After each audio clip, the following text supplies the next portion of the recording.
El programa del curso de Pensar la Historia tiene 7 componentes. Y con estos 7 componentes quiero que terminemos la sesión de hoy. Porque ya sabemos que en este tipo de cursos es inevitable estudiar las 2 guerras mundiales, estudiar la Guerra Fría, estudiar los conflictos actuales en el mundo, las guerras mediáticas, desinformativas, las guerras económicas, que también se han puesto cada vez más de moda. Entonces, hay 7 elementos que nos van a servir para este curso, para estudiar esto de la manera más amena posible. Porque una cosa es la historia y otra muy diferente es pensar la historia. Son 2 cosas diferentes. La historia es el contenido, o sea, es todo lo que hemos hablado a partir de estos libros, eso es la historia. Pero pensar la historia ya es algo más filosófico. Hay un libro que yo recomiendo mucho, de Jacques Le Goff, que se llama como este curso, se llama Pensar la Historia. Y en ese libro hay unas categorías de análisis muy interesantes. Por ejemplo, hay una que se llama la dialéctica pasado-presente, que también se puede llamar la brújula como método para la historia. ¿Qué significa la dialéctica pasado-presente? Que los hechos que estudiamos en el pasado siguen teniendo consecuencias en el presente. Les voy a citar solo 3 hechos de cómo estos 3 hechos hay que buscarlos siempre en el pasado. Si ustedes estudian, por ejemplo, la pandemia COVID-19, esa pandemia aparentemente es un hecho reciente, de hace 3 años, pero a través de ese hecho usted puede rastrear la historia de la higiene, la historia de la salubridad, el papel de la burguesía como clase dominante. Otro hecho reciente y actual, el conflicto en el Donbass.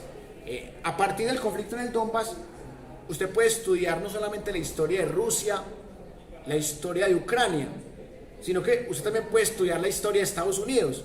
Usted puede estudiar, por ejemplo, los inventos tecnológicos como la aviación.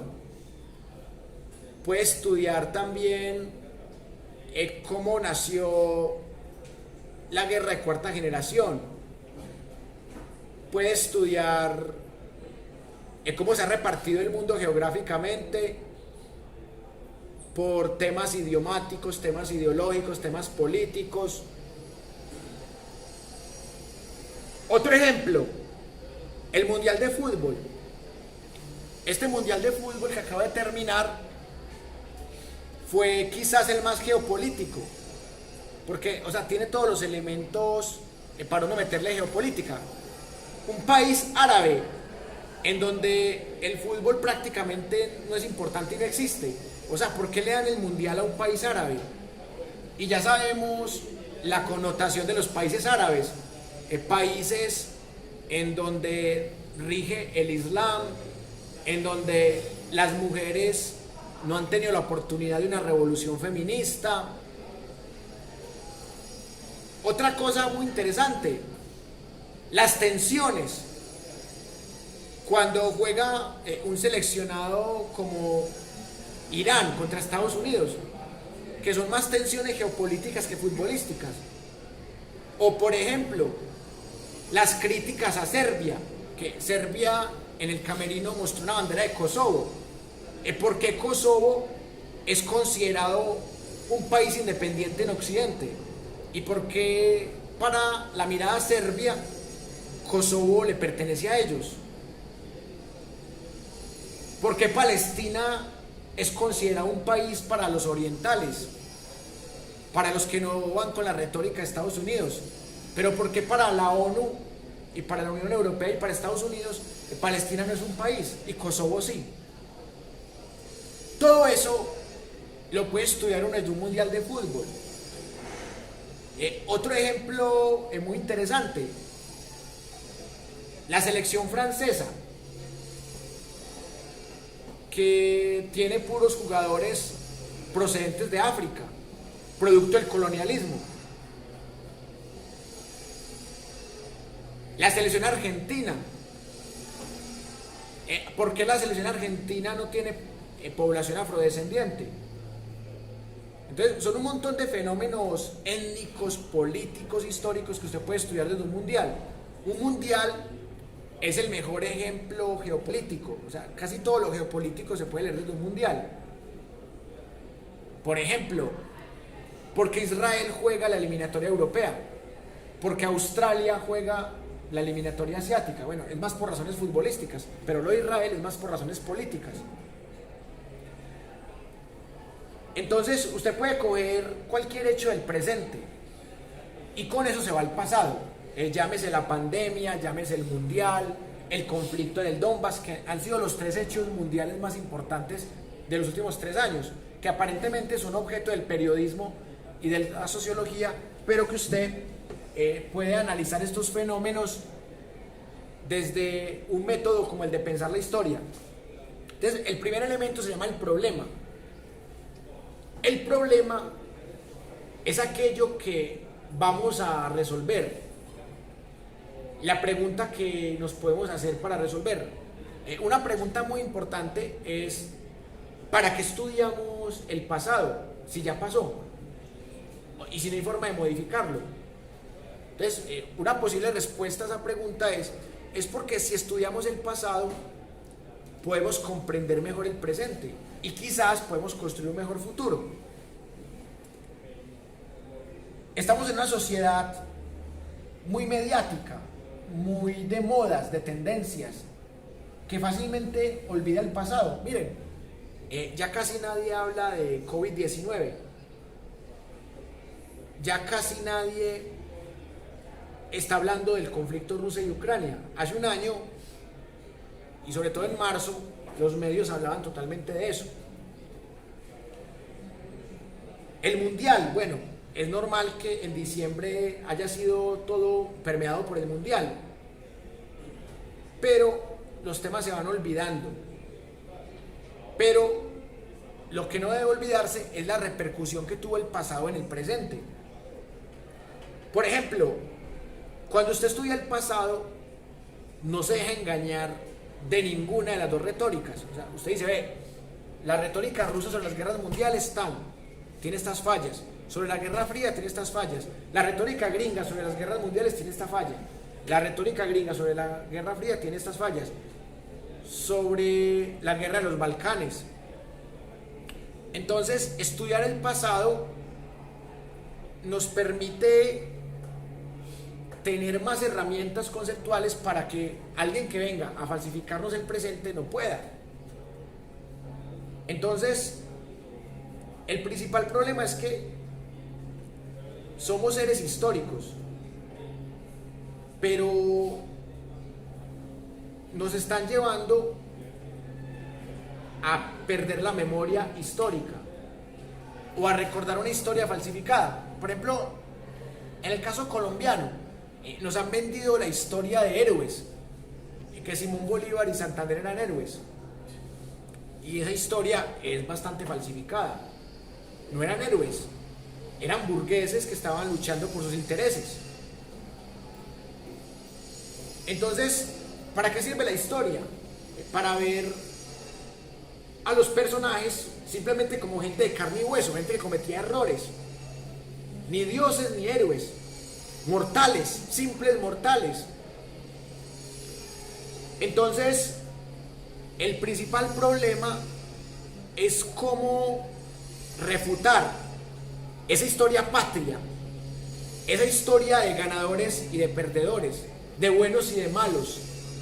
En la historia hay ganadores y perdedores, pero en la guerra y en la historia no hay buenos y malos. Hay personas que escriben la historia a su conveniencia. Por eso la historia tiene un concepto muy interesante que se llama el memoricidio. El memoricidio es tratar de borrar, de asesinar aquello de la memoria que no me conviene. Entonces, hay un memoricidio en las dos retóricas dominantes. Y también hay otro concepto muy interesante que se llama el epistemicidio, que significa asesinar los saberes ancestrales. Entonces, así como existe la historia pro gringa y pro rusa, también existe la historia eurocéntrica. ¿Qué significa? Que Europa es la buena, Europa no coloniza, no, Europa solamente descubrimiento de América. Europa solo tuvo un encuentro de mundos, o sea, no fue un genocidio, no fue un colonialismo, no fue un imperialismo, fue un encuentro de mundos, fue un descubrimiento de un nuevo continente por un viejo continente, ya. O sea, de entrada estamos viendo esa historia dominante. Entonces, uno de los problemas que vamos a estudiar aquí desde la dialéctica pasado-presente es ver cómo siguen quedando las huellas de esa historia eurocéntrica. Y aparte del libro de Jacques Le Goff, Pensar la historia, también les recomiendo el libro de Walter Mignolo sobre la idea de América Latina. Ese libro nos muestra cómo evitar las trampas de la historia eurocéntrica, de creer que es que Europa es el centro. Tanto es así que a la historia de Europa la llaman disque la historia universal. Por favor, es la historia de unos países poderosos, ni siquiera de toda Europa. Es una historia imperialista, no es ninguna historia universal. Otro ejemplo, estamos acostumbrados a leer una historiografía europea, hasta la historiografía marxista es europea. Entonces también hay que leer la historia de los vencidos. En México se ha construido una historia de la colonización desde los aztecas. En Perú, una historia desde los incas. También una historia desde los Ojibwa, los Cherokee, los Navajos. Cómo construir la historia de Canadá desde los indígenas. Eso se llama una historia decolonial. Entonces, por ejemplo, hay autores como Amílcar Cabral, como Frantz Fanon, como Walter Mignolo, que nos cuentan la historia de los vencidos, de los perdedores, la historia de los colonizados. Y esa es la otra historia que vamos a escuchar. Segundo elemento, aparte de esos problemas que tienen que ver con el enfoque historiográfico, vamos a tener unos objetivos. Y los objetivos es pensar críticamente diferentes versiones de la historia, siempre mostrar las dos caras de la moneda. Se van a sorprender ustedes cuando veamos las películas, los documentales y ver la forma tan distinta como se cuenta un hecho desde diferentes visiones historiográficas. Se van a dar cuenta ustedes como, ay, mi madre, es increíble lo mucho que cambia esta versión con esta versión. Es increíble la manera como manejan los adjetivos aquí y cómo los manejan acá. Entonces, el principal objetivo es tratar de hacer un pensamiento crítico de diferentes hechos históricos. Y para poder lograr ese objetivo, se necesita analizar diferentes fuentes, interpretar con modelos que nos permitan ir más allá de los hechos y de los datos y mirar que más que hechos y datos, lo que tenemos en la historia son un montón de interpretaciones falsificadas, y cómo las nuevas tecnologías también nos permiten interpretar de mejor manera esos hechos. Tercer elemento, los contenidos. Hemos delimitado, porque antes estudiábamos la antigua Mesopotamia, la antigua Egipto, la antigua Grecia, pero hemos delimitado porque hay una disyuntiva que siempre cambia: la extensión y la comprensión. O sea, a mayor extensión, menor comprensión, y viceversa.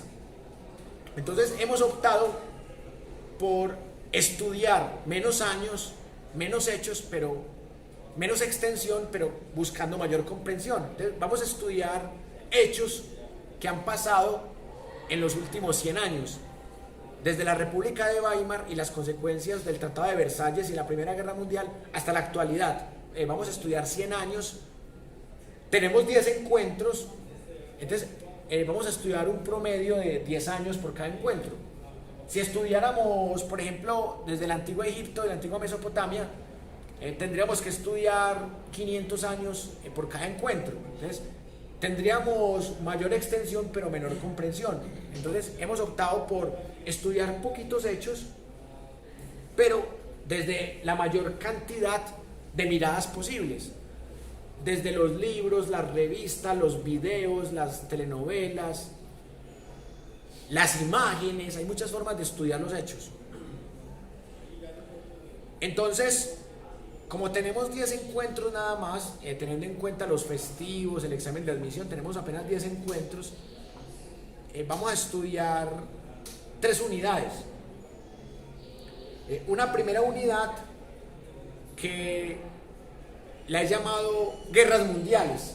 Entonces, en esa primera unidad vamos a ver películas, documentales, cortometrajes y párrafos que nos muestran las dos miradas dominantes, los pros y los contras de las miradas dominantes, en qué se contradicen las interpretaciones gringas, las interpretaciones soviéticas y una tercera vía, que son las interpretaciones decoloniales. ¿Cuáles son las decoloniales? Las que no están a favor ni de la interpretación gringa occidental ni de la interpretación soviética rusa. Segunda unidad, en los contenidos, la Guerra Fría, lo mismo. Vamos a estudiar la Guerra Fría, pero sobre todo el papel de Colombia en la Guerra Fría, el Plan Lazo, la Operación Cóndor, la Escuela de las Américas, fundada precisamente en plena Segunda Guerra Mundial. O sea, el Código Urdaneta, el nacimiento de guerrillas en Colombia, todo eso tiene que ver con la Guerra Fría también. La Guerra de Corea y el Batallón Colombia en la Guerra de Corea.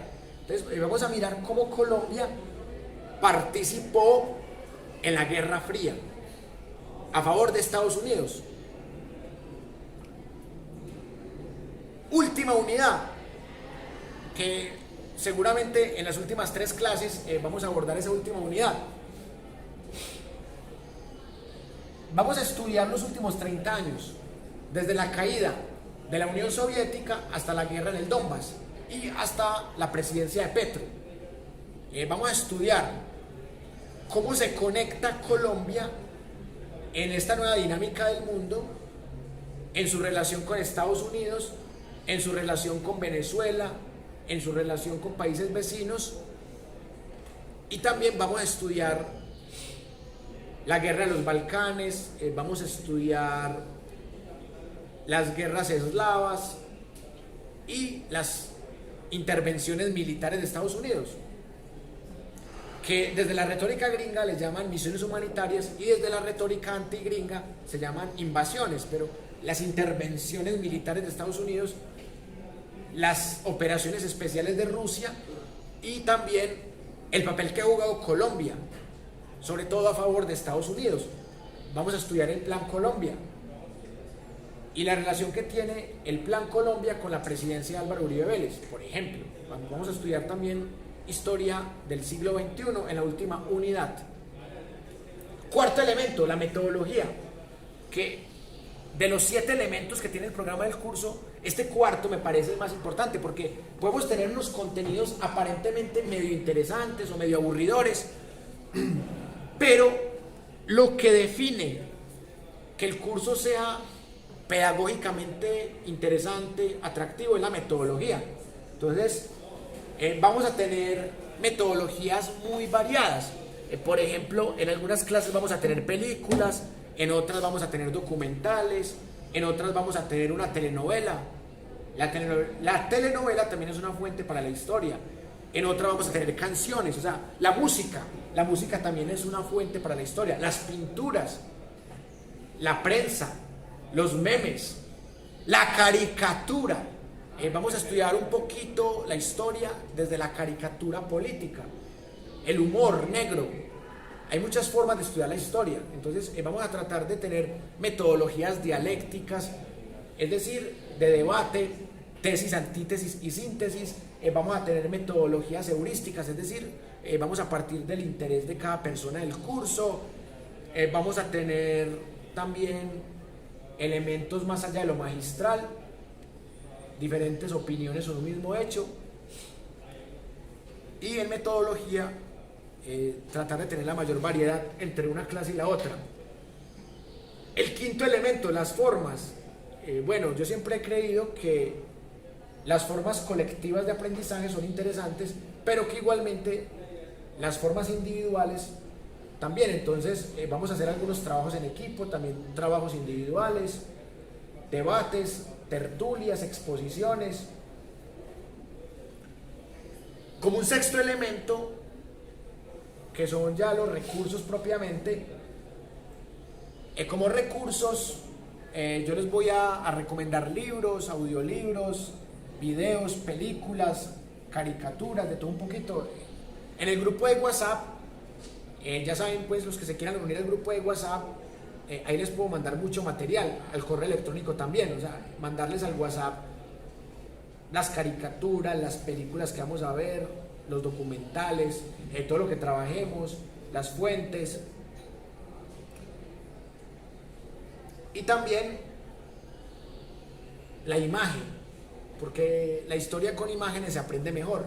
Por eso hoy utilizamos un mapa, pero no solamente se pueden utilizar mapas, se pueden utilizar obras de arte, esculturas, pinturas, un montón de cosas. Y por último, el tema más delicado, la evaluación, o sea, cómo evaluar estos contenidos. Yo siempre distingo entre evaluación y calificación. La calificación es dar un número de 0 a 5 o una letra en otros contextos, pero acá vamos a ir más allá de la calificación.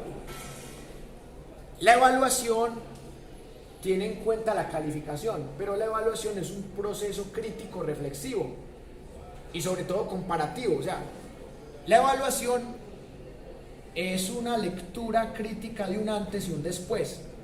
Entonces, por ejemplo, el antes es hoy, son las ideas previas, lo que sabíamos, lo que no sabíamos, y la evaluación es lo que terminemos sabiendo y lo que hayamos podido aprender. Entonces, yo creo mucho en la autoevaluación, en la heteroevaluación, en la coevaluación, pues más o menos, pero yo creo más en la autoevaluación. O sea que cada quien es el que me va a decir, bueno, yo me merezco un 5, me merezco un 5 porque vine a todas las clases, participé en todas las clases, o al menos en la mayoría de las clases participé, vine a todas las clases, porque uno puede calificar de dos maneras: habilidades blandas y habilidades duras. En ingeniería usualmente se califica con habilidades duras, es decir, pruebas técnicas, parciales, exámenes. Pero para este tipo de cursos sociohumanísticos es más importante la habilidad blanda, es decir, la comunicación asertiva, la escucha, el diálogo, la reflexión. Entonces, para mí es más importante que ustedes vengan, escuchen y participen, a que ustedes respondan unas preguntas de selección múltiple, memorísticas, aburridoras, como, no, es que la Guerra Fría, ¿en qué año empezó? ¿Cuántos muertos hubo en la Segunda Guerra Mundial? ¿Eso para qué? O sea, esas preguntas de selección múltiple, eso no sirve para nada. Para mí es más importante el proceso metacognitivo, es decir, ustedes cómo interiorizan su proceso de aprendizaje, cómo se pasa de lo cognitivo a lo metacognitivo. Entonces acá yo voy a tener más que todo en cuenta las habilidades blandas, que tienen que ver con las actitudes, con las asistencias, las participaciones. Los que han visto clase conmigo saben que yo no hago exámenes, que yo no hago parciales, que yo lo que hago es tratar de motivar y que la gente asista a clase. Para mí sí es importante que la gente asista, y si no asiste a clase, que por lo menos participe en el grupo de WhatsApp. que eso para mí también vale. Entonces yo voy a evaluar mucho las habilidades blandas, porque para este tipo de cursos y para esta modalidad es mejor, porque es que ustedes no van a ser historiadores. Entonces esto no es historia para historiadores. Entonces, ¿para qué meterle habilidades duras si esto no es para historiadores? Es para personas que ven esto como un área complementaria. Bueno, les agradezco mucho haberme acompañado este rato. El próximo lunes sí vamos a tener una sesión más larga. Estamos esperando que se solucione un tema de unos contratos y todo eso, pero ya el próximo lunes sí arrancamos con todo. Vamos a empezar a estudiar más de 2 versiones de las guerras mundiales. Vamos a mostrar videos, vamos a debatir libros, fotografías, imágenes, que hay muchas, caricaturas, hablar un poquito de Colombia, o sea, qué pasaba en Colombia mientras se daban las 2 guerras mundiales, por qué Colombia fue neutral en la Primera Guerra Mundial, por qué Colombia no fue neutral en la Segunda Guerra Mundial. O sea, entonces el próximo lunes vamos a seguir debatiendo con rigor estos conceptos. Les agradezco mucho por haber asistido, y si alguien quiere mirar el libro, pues acá lo tiene para que lo ojee, pero por lo pronto pues nos vemos el próximo lunes.